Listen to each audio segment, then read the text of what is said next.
Good morning! Ayan po ang ating ginagawa pag nasa probinsya, guys. Yan po ay binidyo ng aking kapatid dahil yan po ang ginagawa nila dyan sa probinsya. Nagtatanim po dyan mano-mano, ganyan po. Para hindi ko pa na-try yan na magtanim dahil takot ako sa linta. Ayan guys, tingnan nyo kung gaano kalawak yung mga lupa doon na taniman ng palay. Ayan. Sana ay umani kayo ng maraming bigas.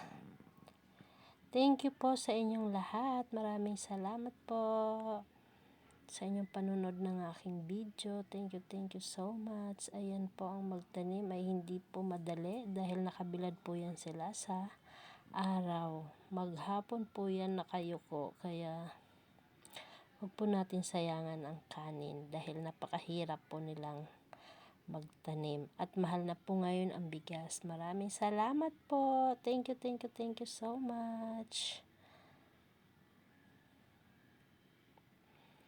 Bye guys. Maraming salamat sa inyong panonood.